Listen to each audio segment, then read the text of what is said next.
Your turn, Yugi boy.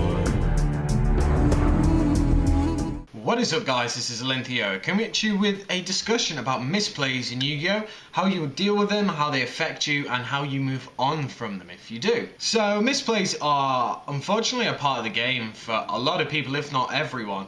We all have those moments in long tournaments or just when we don't know a deck to the fullest extent that we probably should, if you've just picked it up or you forgot something, that we all make misplays, and they can cost you the game and can cost you a place in the top or whatever. Misplays for me have always been something that I've always kept an eye out for, and I've always learned from them because I have always taken the opinion that if you make a mistake, you learn from it and never do it again. That's kind of the philosophy that I build my life on, my work, my job, everything like that. It's what makes me improve how I go about things, and especially with deck building, especially with duels, events, tournament, everything like that. I learn from the mistakes that happen. Misplays are, if not the biggest entity that I learn from. It's all very well and good playing on DN or Yu-Gi-Oh! Pro and playing around and not making a misplay at all. It's very simple to do that, but when you're in a tournament, there's pressure on you, there's the fact of tiredness, hunger, maybe you need the toilet really bad,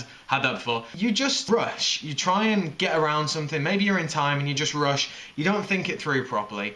And it just happens. There was one time where I was in tournament. I was thinking about making this play, and I would have ended up with Herald of Perfection, Still Out, an XE, and then Christia.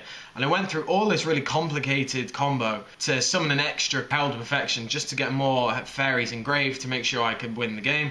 I ended up summoning Christia, and the dude was like, you got 5 fairies engraved. I miscalculated it by accident, by 1, because I activated the Xyz effect, which was Fairy Cheer Girl at the time, to draw, and then tried to special summon Christia instead of doing it first, then drawing. So it was very silly misplay from my part, and I ended up losing because of that, because I ended up not having enough cards in hand because I kind of went a bit all out. It's something that you learn from, and it's something that will mold you as a duelist. With misplays, people often get really angry and say, oh well, I misplayed this, and then they'll try and blame it on someone else, or they'll try and blame it on the condition that the judge ruled me incorrectly or something like that. I don't really like that, because it's like you're too proud to admit that you made a mistake, and then you can't really learn from that mistake as you go on in life, in your Yu-Gi-Oh! Career. It's something that I've always tried to learn from. It's something that I've always been like, if I make a misplay, I will learn from it, I'll remember it, and I won't do it again. And that's kind of what happens.